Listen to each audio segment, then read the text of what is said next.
Super Mario Galaxy has an identity crisis. It doesn't know what game it wants to be, but it also hides that very well behind polished core mechanics, an ever-increasing amount of new smartly designed gameplay elements and challenges it keeps throwing at you on a regular basis, and an insanely charming atmosphere.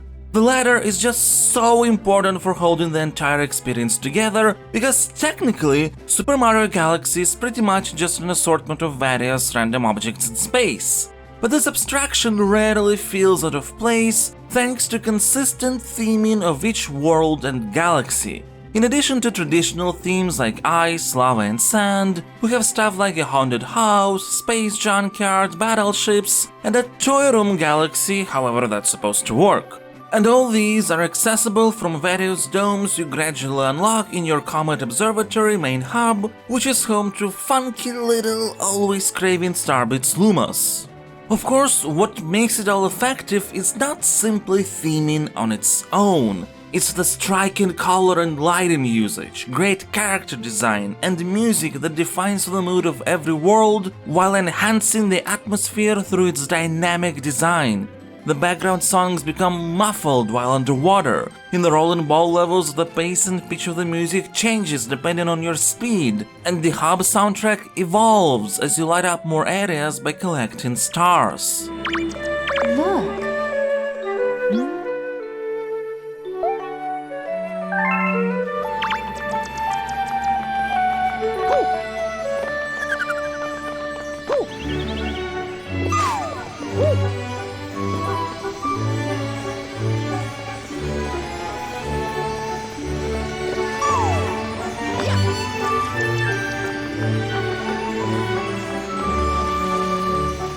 Which fits nicely into Mario Galaxy's Circle of Life theme.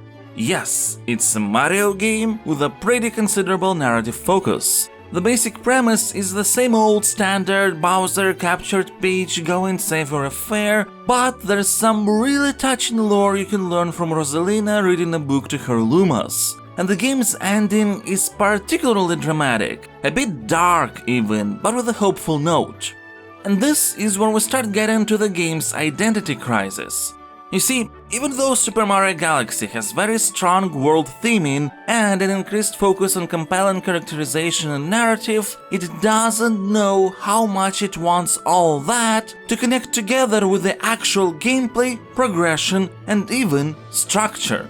Mario Galaxy is not a sandbox game. It is linear and level-based, with every course taking between 5 and 10 minutes to complete. And that's absolutely fine. Nobody says there's a law that a Mario game can consist of linear levels only if it's 2D. In fact, considering that on the Wii it's very difficult to make proper camera controls, even Super Mario Galaxy didn't find a way, linearity is advantageous, as in this case the game can always choose the best viewport angle for the player. In that sense, the round planets actually fit the controls very well, because instead of having to move the camera around the environment, it's like the environment itself moves alongside the character within the existing camera angle.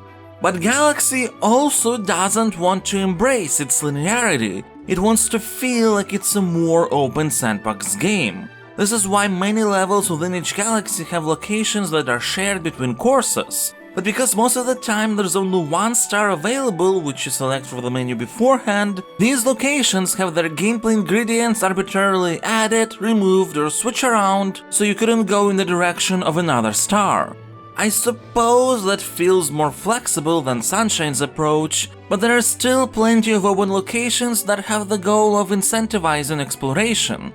Only without the possibility to collect stars you haven't selected, there's not much to find. There are coins, which in this game are pretty much useless for anything else other than health refill, as the collect 100 coin stars exist only within the context of separate levels with special purple coins. And star bits that are so numerous you don't really feel like you need to specifically search for them. Star bits have multiple uses, but the most important one is feeding hungry Lumas, some of which are placed in levels as one of the ways to discover bonus stars that do exist. But collecting them always forces you back into the hub.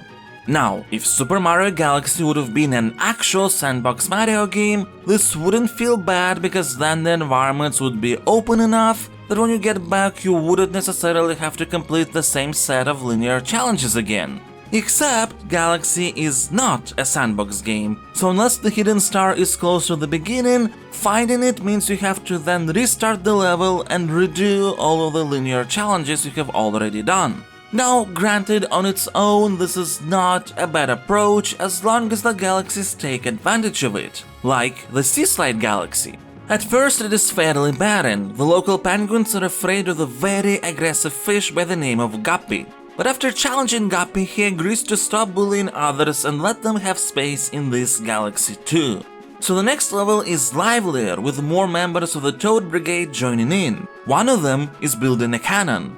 Penguins are having a race now that the waters are free, and you complete the level by winning that race. Then, in the next level, even bees join the party to help find the 5 silver stars that would combine into 1 golden you need. There's now a bee power-up thanks to that. Even Guppy helps with the search, and the toad who was building a cannon has completed the job and now you can use it to find either one of the silver stars or a bonus star. It gets a little cloudy though, but that doesn't matter until the purple coin level, where most coins you have to find would be on the newly appeared clouds. This is a very elegantly structured galaxy. Yes, there's different goals and gameplay elements in each mission, all of which are happening within the same space, but it's all connected together through character and environment progression that makes sense. But more often than not, we have worlds like the Ghostly Galaxy. A very cool theme, but what do you do in the levels? Well, in one of them you save Luigi from the Haunted Mansion with the help of the Boo power-up. In another, you go to a totally different place to race with a Speedy Boo. And in the third, you go through the mansion area again, only now with different gameplay elements so you could reach the local boss. The environments are great, each particular goal is engaging, but it also feels like a random list of tasks. This scattershot approach to level structure plays a cruel joke on the handling of the more moment-to-moment gameplay ingredient progression and the related skill mastery. Look, there is no doubt about it, Super Mario Galaxy is brimming with creativity. Just over the course of its first couple hours, you'll jump between various planetoids, soar through the starry space, transform into a bee to fly on flowers and climb honey walls, surf in a manta ray, go through little navigational puzzles where you have to transform every platform into the same color, learn how to lure bullet bills, use that knowledge to defeat a giant mecha boss, gravitate towards pool stars, and the list is far from over. This barrage of creativity just keeps going until you complete the game and beyond.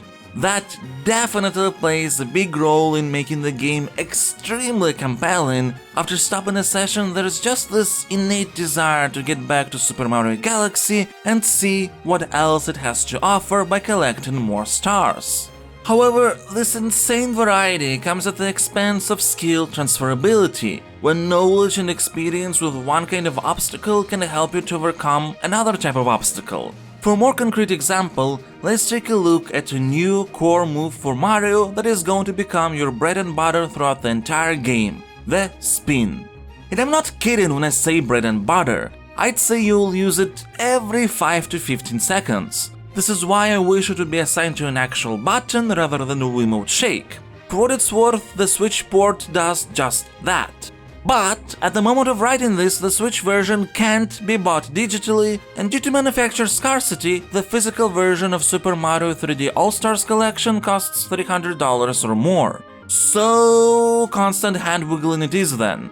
I suppose it's worth it since the move is very versatile. You spin to hit enemies, break objects, activate transportation stars, push levers, take shells, throw shells, drive screws, swim faster, double jump. There's a lot you can do thanks to the spin. But it also grinds your momentum to a halt. And this is in a series that traditionally focused on gaining and keeping momentum as important parts of the core skill mastery process. By itself, it is not a problem. All this means is that Super Mario Galaxy employs a different style of movement pacing and gives a possibility to be more precise during platforming by allowing you to correct mistakes with the spin.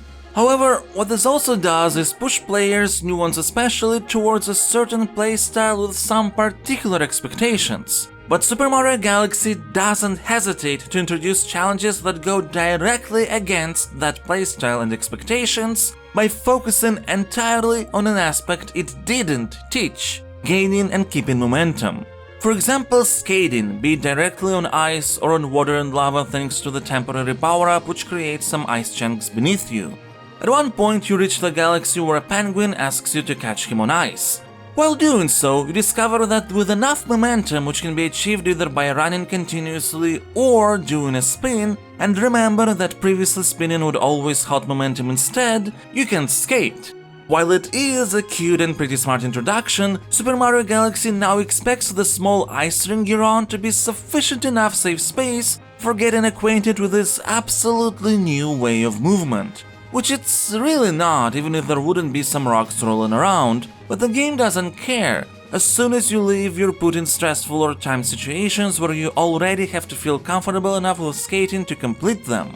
And after this set of challenges, Super Mario Galaxy absolutely forgets about skating for an entire level to focus purely on lava. That's it. Even though you can skate on lava, that concept won't be introduced there. Then the next level combines ice and lava environments together. Not sure how that happens contextually, it's one of those arbitrary changes that's never explained even though it's cool aesthetically. However, even this level won't let you skate until the very end, where while using the temporary ice flower power-ups you have to go through a track gauntlet of ice and lava platforms with varying gravity pools. A similar course is available as a special challenge level without power-ups, purely on ice. And then you'll basically never need skating again. Segments with ice flowers in other levels can be completed without it. So even though these are great gameplay sections, I had tons of fun with them and loved the gauntlet in particular, the game doesn't do anything beforehand to set up the foundation for this style of gameplay for those who aren't attuned to it. The safe space after the introduction is extremely small, and then the progression doesn't let the mechanics breathe. You're very quickly thrown into what is essentially the final test without actually having time to properly learn anything about the mechanics before they're thrown away to almost never be used again. The mechanic lived its own pretty much self-contained life like so many other segments and mechanics in the game. Pull stars that make you gravitate towards them through the pointer, self-contained. Pushing bubbles with wind, self-contained. Launch Mario between sticky webs, self-contained. There's a lot of fun challenges built around those mechanics, but they all live in their own bubbles even when put in the middle of what otherwise would be traditional levels. Getting good at them doesn't help you with other parts of the game. And the thing is, Super Mario Galaxy is at its best when it does take advantage of transferable skills, of various challenges building on top of one another. For example, at one point the game teaches you that spinning hits objects. You then learn how to throw objects at other things to progress. Then the game wants you to use that knowledge to deflect objects thrown at you. The skills you gain from that don't live in a vacuum, because they help with picking up and throwing shells. Then, the skill is made a bit more dangerous by being applied to bombs that you have to pick up and throw at your target before they explode. It takes advantage of everything you've learned before to then build a set of challenges surrounding that concept. And then later, all this is combined in Bomboos. You have to spin to take them by their tongue, and then make sure they hit the right target while spinning. So there was a whole set of various challenges with transferable skills that led to the level where you find out about Bomboos and have to use them to defeat Bouldergeist, one of the best bosses in the entire game, precisely because the concepts of how he attacks and how to defeat him were a culmination of tons of stuff that preceded the boss battle. So while Bomboos are used only in this single particular level, they don't feel like a throwaway mechanic. This is variety platforming at its best, when the new thing the game introduces has a purpose of gradually building up your skill set that later on could help with another new concept. But so many other mechanics and elements Super Mario Galaxy experiments with don't have such skill transferability. At least this means that if some gameplay element doesn't really work, you won't have to endure it for long either. Like the rolling ball, which is actually implemented well, but is pretty annoying due to structural issues that are similar in nature to how skating is handled. Lack of safe space, not enough breathing room comes out of nowhere. Though this also means that a gameplay element that does work great might not get enough attention.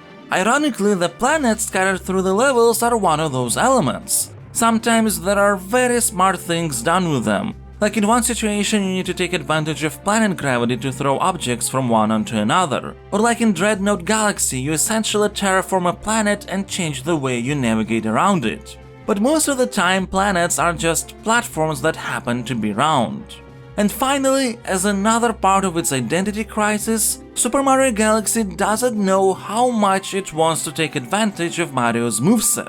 At the end of the day, because so many challenges are solved through an external entity, be it special moves or power-ups, the core platforming mechanics don't matter that much. Yeah, sometimes you can take risks that pay off or complete a challenge in a creative way. And it's great when that happens because this usually means that the challenge in question is interesting even without trying to do any tricks. But Mario Galaxy isn't particularly interested in focusing on the mastery of movement, even though there are all the building blocks for that. This is most telling when you unlock Luigi after getting all stars as Mario, which feels like it should be a fantastic reward. I mean, first it's playable Luigi in a mainline 3D Mario game, that's great! And he has his own movement specificities like different running speed, traction, higher jump but with a shorter distance. But because of the way the game is built, a very big chunk of playthrough as Luigi doesn't feel that different. But look, the takeaway from everything I have said is not that Super Mario Galaxy is a bad game. It's great fun, with lots of spectacle, epic in scope, and just overloaded with creativity. That definitely deserves a Stanislav rating of 84. But also, it is sort of less than the sum of its parts. I know, sounds overdramatic as all the parts are still great. At their worst, just fine. And for what it's worth, those parts not always gelling well together didn't prevent me from enjoying the game enough to collect all 120 stars as Mario, even though a hefty number of those were collected in spite of the game's progression and structure and not because of it. But at the end of the day, the amazing atmosphere balanced everything out, and I would say it alone makes Super Mario Galaxy worth a try.